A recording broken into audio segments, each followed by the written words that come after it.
کہ مصیبتوں نے ہمارے گھروں میں ڈیرے ڈال رکھے ہیں۔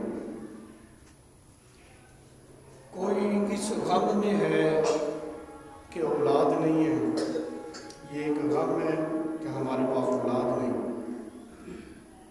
جس کو اللہ تعالیٰ نے اولاد جیسی عظیم دولت عطا فرمائی،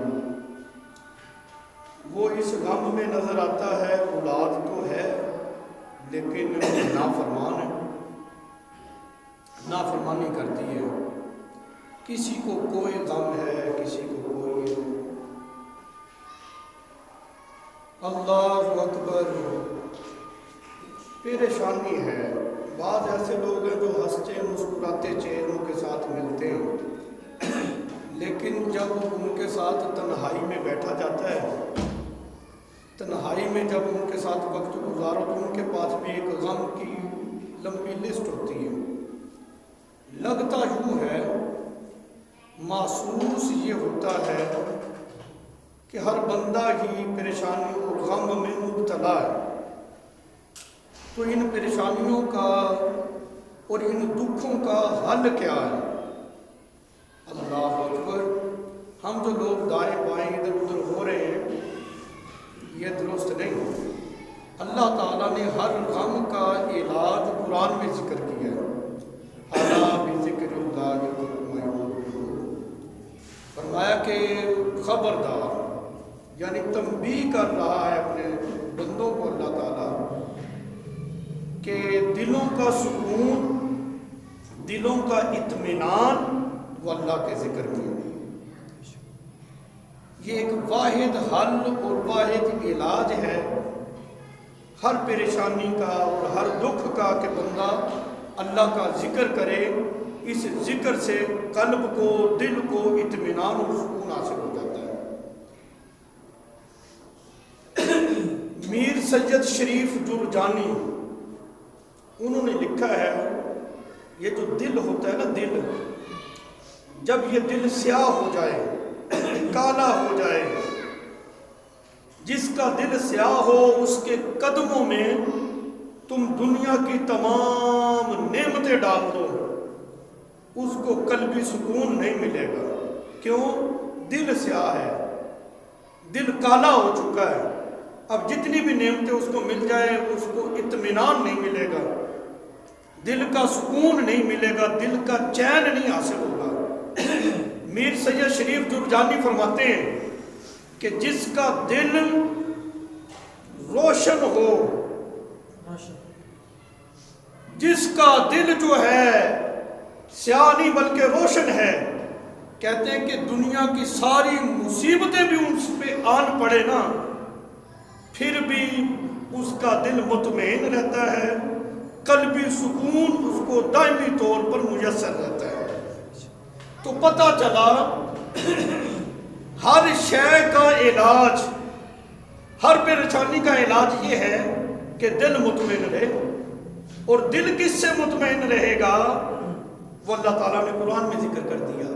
اور میر سید شریف جرجانی سے سوال کیا گیا، پوچھا گیا، یہ دل جو سیاہ ہوتا ہے اور دل جو روشن ہو جاتا ہے، اس کے اسباب کیا ہیں؟ کیسے دل سیاہ ہوتا ہے اور کیسے یہ روشن ہو جاتا ہے؟ میر سید شریف جرجانی فرماتے ہیں، آپ فرماتے ہیں میرے نزدیک جب بندہ در رسول کے قریب ہو جاتا ہے تو دل نور علی نور ہو جاتا ہے، روشن ہو جاتا ہے۔ جب بندہ در رسول سے دور ہوتا ہے تو دل سیاہ ہو جاتا ہے۔ تو نتیجہ یہ نکلا کہ بندہ جس نبی کا کلمہ پڑھے، رسول اللہ صلی اللہ علیہ وسلم کا قرب اگر اس کو حاصل ہے، در رسول کے قریب ہے، تو پھر اس کا دل روشن رہے گا۔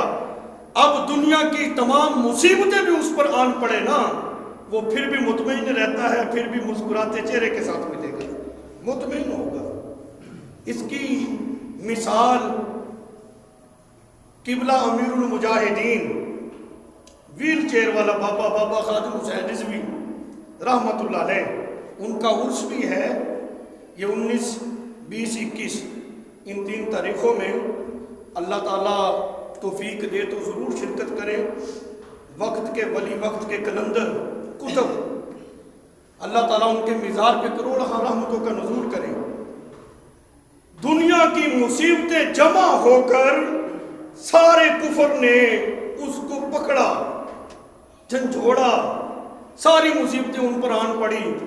چونکہ دل روشن تھا جس کی وجہ سے وہ مطمئن رہے ہیں اور دل کے سکون کے ساتھ دنیا گزاری ہے اور دنیا سے رخصت ہوئے ہیں.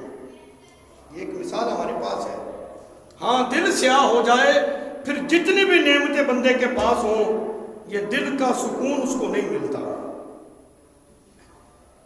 یہ سینہ جو ہوتا ہے نا، سینہ، ہر انسان کے پاس سینہ ہے اور سینے میں ایک دل بھی ہے، اور دل کا مزاج جو ہوتا ہے نا وہ مختلف ہے. لوگ مختلف ہیں، ان کی پسند بھی مختلف ہے. کسی کی پسند، کسی نے کسی کو پسند کیا، کسی نے کسی کو. یہ دل جو ہے یہ کسی نہ کسی کو پسند ضرور کرتا ہے، پیار ضرور کرتا ہے. بعض ایسے ملیں گے جنہوں نے اپنا دل کبوتروں کو دے دیا ہے، بعض وہ ہوں گے جنہوں نے اپنا دل جو ہے اپنا دل کتوں پہ ہار بیٹھے، کتوں کو دے دیا. لیکن یہ یاد رکھنا، دنیا کی جتنی محبتیں ہیں یہ بندے کو ذلیل کرتی ہیں. دنیا کی محبت والا شخص جو ہوتا ہے وہ کبھی بھی کامیاب نہیں ہوتا. کائنات میں واحد ایک ذات ہے پیارے مصطفیٰ علیہ السلام کی.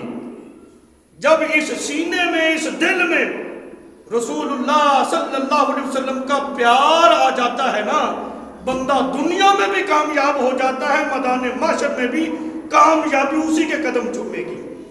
فقط رسول اللہ کا پیار ہے، فقط کریم آقا علیہ السلام کی محبت ہے جو بندے کو دنیا میں بھی ذلت و رسوائی سے بچاتی ہے، عزت کا تاج پہنا دیتی ہے، اور میدان محشر میں بھی عزت جو ہے اس کے قدم چومے گی جس کے دل میں رسول اللہ صلی اللہ علیہ وسلم کا پیار ہے.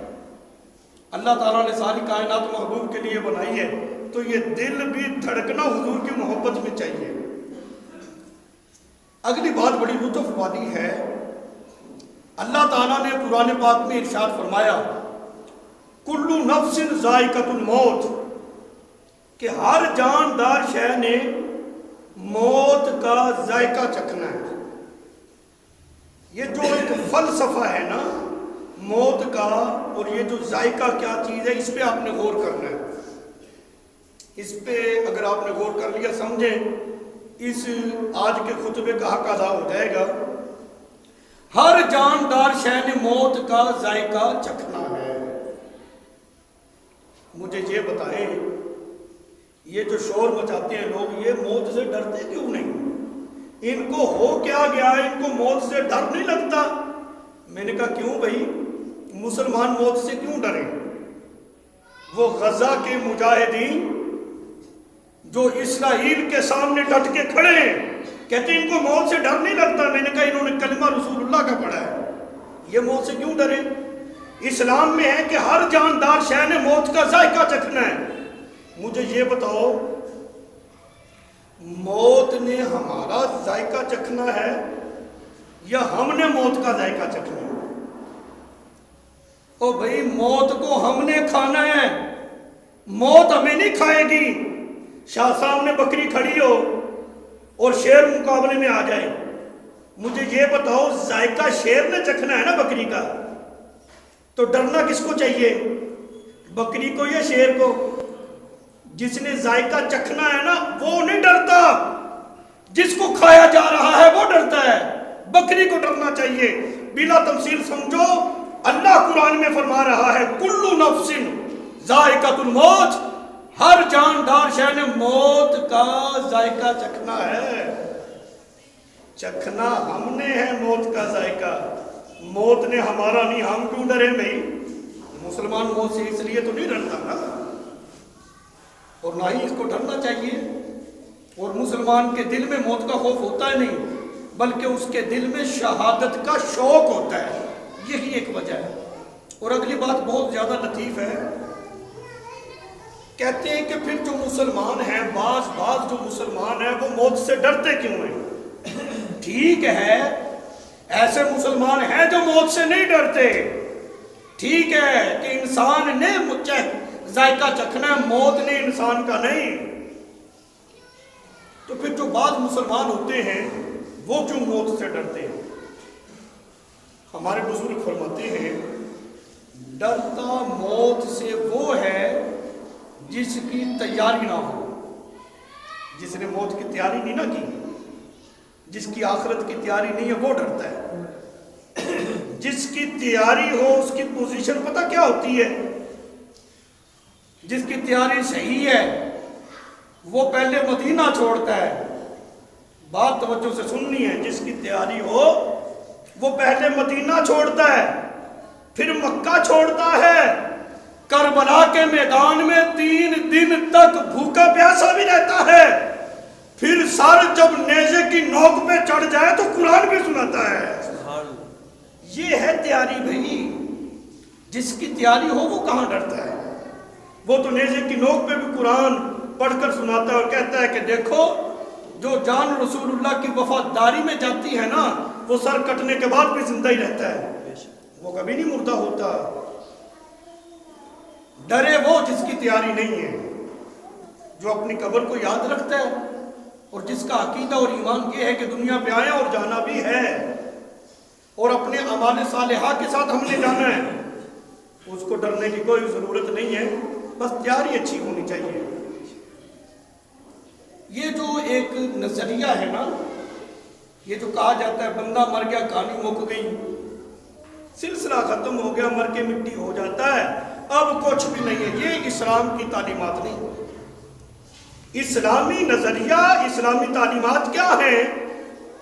اسلامی نظریہ اور تعلیمات یہ ہیں کہ مرنے کے بعد کہانی شروع نہیں ہوتی، اصل کہانی مرنے کے بعد شروع ہوتی ہے. دیکھو بچہ جب پڑھتا ہے اس کا امتحان ہوتا ہے، امتحان کے بعد کوئی پوزیشن ملتی ہے نا، کہانی تو پھر بعد میں شروع ہوئی کہ یہ پاس ہوتا ہے یا فیل ہوتا ہے، کوئی پوزیشن لیتا ہے. پیپر تو ہمارا جا کے ہونا ہے قبر میں. اور جو کہتے ہیں کہ بندہ مر کے مٹی ہو جاتا ہے کہانی مک جاتی ہے، میری ان سے گزارش ہے اگر بندہ مر کے مٹی ہو گیا تو قبر میں فرشتے سوال کس سے کر رہے ہیں؟ فرشتوں کا سوال کرنا، من ربک ما دینک ما کنت تقول فی ھذا الرجل. ان سوالات کا مقصد کیا ہے؟ یہ سوالات بتاتے ہیں مرنے کے بعد کہانی ختم نہیں ہوتی، کہانی تو شروع ہی اسی وقت ہوتی ہے. اللہ اکبر، کل نفس ذائقۃ الموت. کہانی یوں ختم ہوگی، مٹی ہو گیا، مٹی نہیں ہوا. ہر جاندار نے موت کا ذائقہ چکھنا ہے. لنگر تیار ہو گیا، کھانا پک رہا ہے، جی ذرا چیک کرنا جی نمک کیسا ہے، مجھے یہ بتاؤ. میں ساری دیگ کھانے کے بعد کہوں گا ہاں جی جی نمک بہت اچھا ہے، ٹھیک ہے نمک اس کا. ایسے ہوگا؟ چکھنے کا مقصد یہ ہوتا ہے بس چیک کر لینا، چیک کرنے کے بعد دیگ اپنی جگہ پہ رہے گی، میں دوبارہ اپنی جگہ پہ آ جاؤں گا. ایسے ہی ہوتا ہے نا. قرآن میں ہے کہ ہر جاندار شے نے موت کا ذائقہ چکھنا ہے. موت کا ذائقہ چکھا ہے، موت اپنی جگہ پہ ہے، بندہ اپنی جگہ پہ ہے. کوئی سمجھ آ رہی ہے کہ نہیں؟ اگر آ رہی ہے تو پھر اگلی بات اور زیادہ لطف دے گی آپ کو. اس چیز کو سمجھیں. ہمارے جو بزرگ ہیں، دوست احباب ہیں، رشتہ دار دنیا سے رخصت ہوتے ہیں، ہم اپنا تعلق ان کے ساتھ جوڑ کے رکھتے ہیں. کیوں؟ یہ اسلامی تعلیمات ہے کہ کہانی مکی نہیں ہے، شروع اب ہوئی ہے. ہمارے معاملات اس کے ساتھ رہنے چاہیے. اس چیز کو، اس نظریے کو آپ ذرا سمجھیں کہ مرنے کے بعد معاملات ختم نہیں ہوتے بلکہ شروع ہوتے ہیں. بندہ مومن کا جو ایک مزاج ہوتا ہے، موت اور حیات کا تعلق ایک عام تاثر یہ دیا جاتا ہے جب تک سانس چل رہے ہیں بندہ زندہ ہے، سانس کا تانا بانا ٹوٹا نہیں، بندہ ختم ہو گیا. یہی ایک نظریہ پیش کیا جاتا ہے نا. یہ نظریہ کس نے پیش کیا ہے؟ یہ ہمارے معاشرے نے، ہماری جدید ٹیکنالوجی نے، ہماری سائنس نے یہ نظریہ پیش کیا ہے کہ جب تک سانس چل رہے ہیں، نبض کی حرکت چل رہی ہے، دل کی دھڑکن ہے، جسم میں خون کی روانی ہے، بندہ زندہ ہے. یہ چیزیں گئی تو بندہ مر گیا. یہ ہے ہماری جدید ٹیکنالوجی موت و حیات کے بارے میں۔ اللہ اکبر، قرآن کیا کہتا ہے؟ یہ ہمارے اپنے جذبات نہیں ہیں، ایک قرآنی تعلیمات آپ کے سامنے رکھ رہا ہوں۔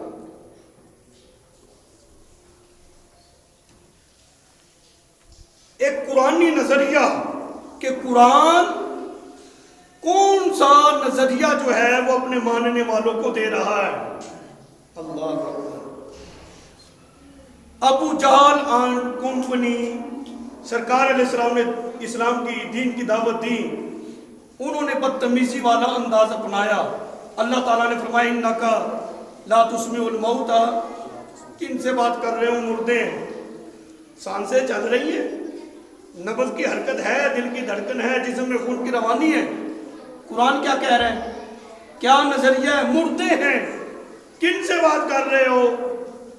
اور وہ جو اللہ کی راہ میں سر کٹاتا ہے، رسول اللہ کے دین پہ جان دیتا ہے، قرآن کہتا ہے وَلَا تَقُولُوا لِمَنْ يُقْتَلُ فِي سَبِيلِ اللَّهِ أَمْوَاتٌ بَلْ أَحْيَاءٌ وَلَٰكِن لَا تَشْعُرُونَ۔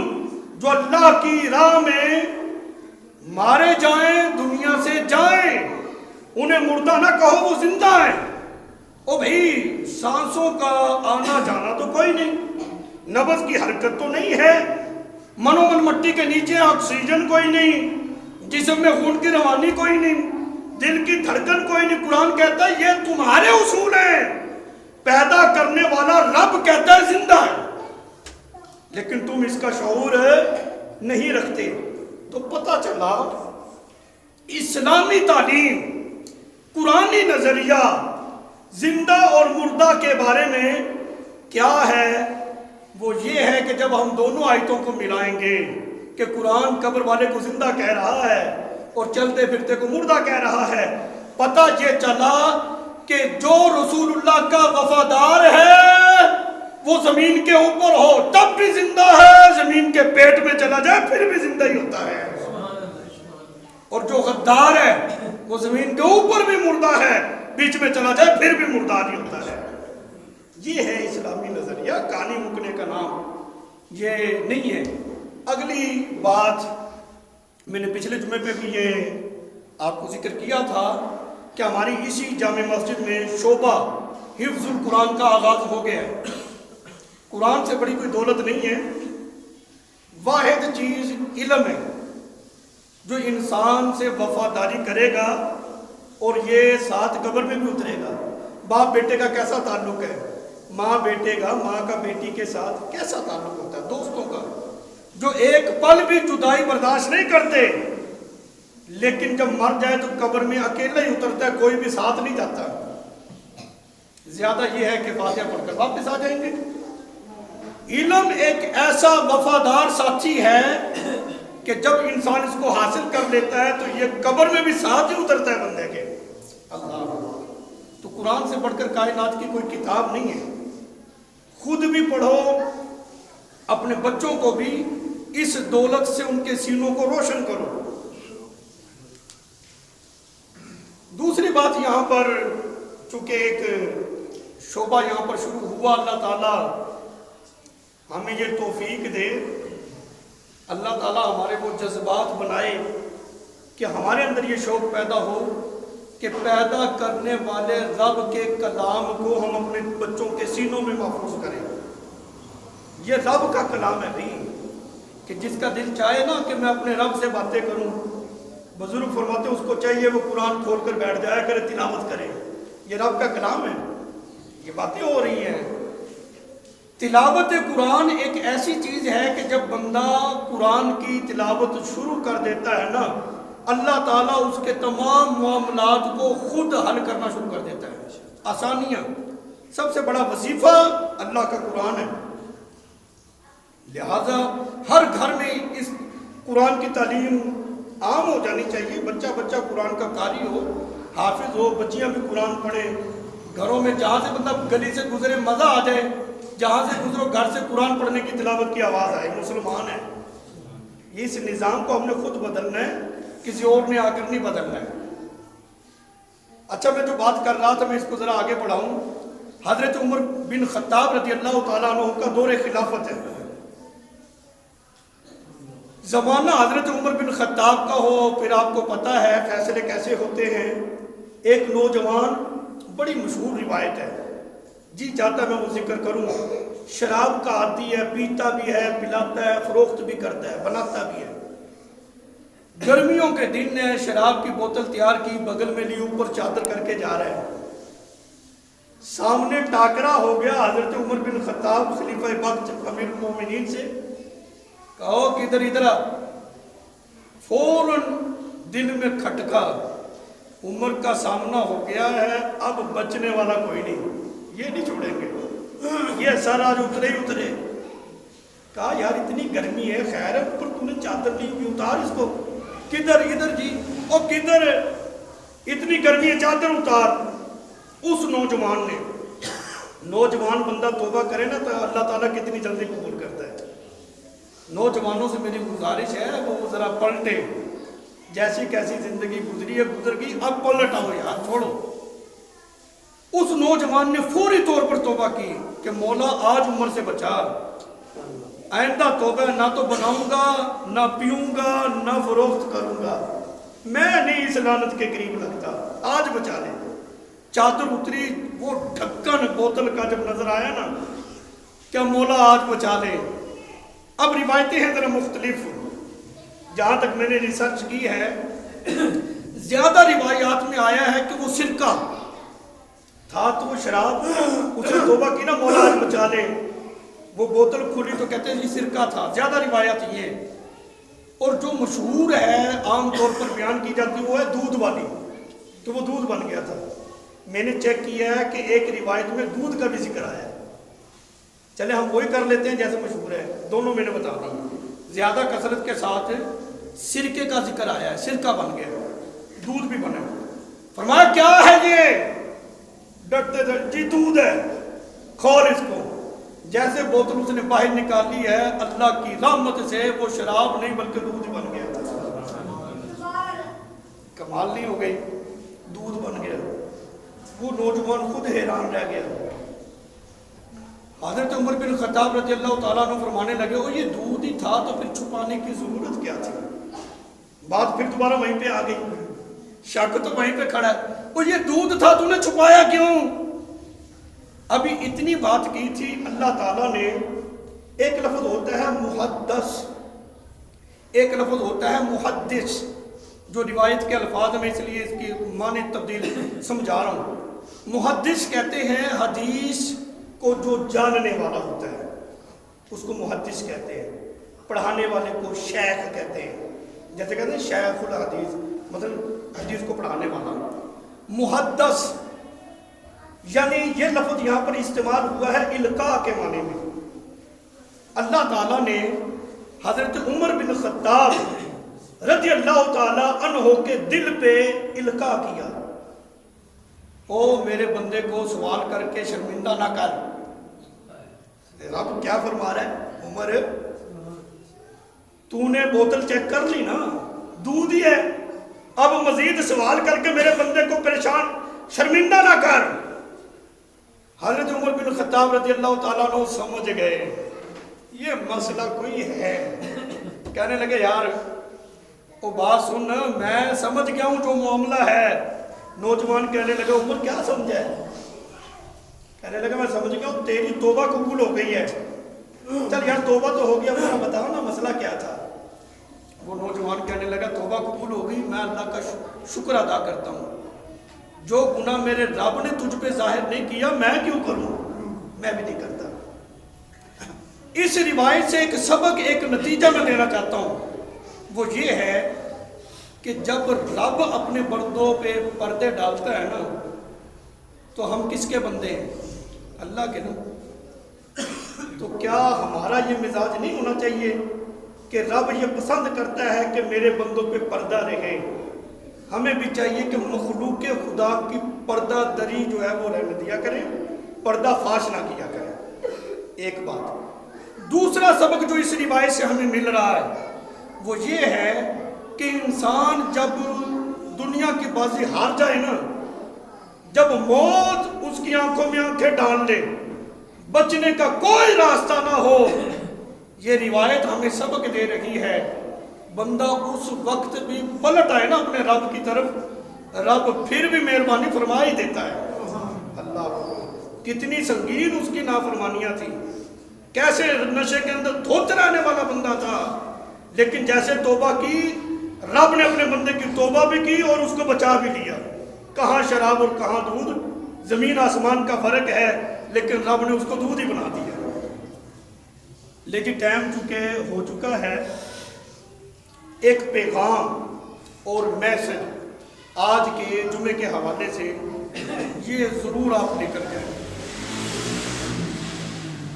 اللہ رب العزت نے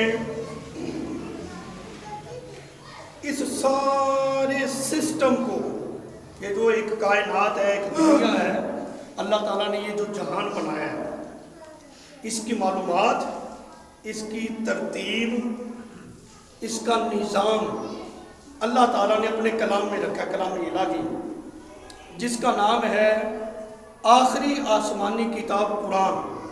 اس کے اندر اللہ تعالیٰ نے ہماری, تمہاری, سب کی, مسلمانوں کی نجات اللہ تعالیٰ نے اس میں رکھی ہے. نمبر 2, نظام زندگی اللہ تعالیٰ نے اس کے اندر رکھا ہے. نمبر 3, اللہ تعالیٰ نے قرآن جو ہے ایک ایسا واحد نصاب اس دنیا پہ اتارا ہے جو قیامت تک کے مسلمانوں کی رہنمائی ہر وقت کرتا ہی رہے گا. کوئی ایسا نصاب نہیں ہے جیسا نصاب اللہ کی کتاب قرآن ہے. کمال یہ ہے کہ اللہ تعالیٰ نے ایک رغبت دی, پیارے حبیب علیہ السلام پہ یہ قرآن اترا. اللہ تعالیٰ کے پیارے حبیب علیہ السلام نے اپنے امتیوں کو رغبت دی اس قرآن کی تعلیم کے حوالے سے. میرے آقا علیہ السلام نے فرمایا خیرکم من تعلم القرآن وعلمہ, تم میں سے بہترین شخص وہ ہے جو قرآن کی تعلیم دیتا ہے. خیرکم, کم ضمیر یہ حاضر کے لیے اور جمع کے لیے, فرمایا تم سب میں, خیر یہ اس میں تفضیل کا صیغہ ہے, تم سب میں سب سے بہتر وہ شخص ہے جو قرآن کی تعلیم دیتا ہے. اب جو ہمارا نظریہ جس طرف جا رہا تھا نا, رسول اللہ صلی اللہ علیہ وسلم نے وہ سیدھی سمت پہ لگا دیا کہ بہتر یہ لوگ ہیں. اگلی حدیث پاک, میرے آقا علیہ السلام نے فرمایا یہ ذہن بن جائے, یہ خواہش ہو کہ ہم زمین پہ چلتا پھرتا بندہ جہنم سے آزاد, کہ بھی جو جہنم سے آزاد ہے, جنتی بندہ ہے, اس کی زیارت دنیا پہ کریں. یہ میرا اپنا جذباتی جملہ نہیں, نہ ہی ہمارے کسی بزرگ کا قول ہے, رسول اللہ کا فرمان ہے. حدیث ہے, میرے آقا علیہ السلام نے فرمایا جب یہ خواہش بنے کہ ہم زمین پر چلتے پھرتے جہنم سے آزاد لوگوں کی زیارت کریں, میرے آقا علیہ السلام نے فرمایا یہی جو دین پڑھنے والے ہیں, جو پڑھانے والے ہیں, ان کی زیارت کر لینا, یوں سمجھ لینا جیسے جہنم سے آزاد لوگوں کی زیارت کر لی ہے.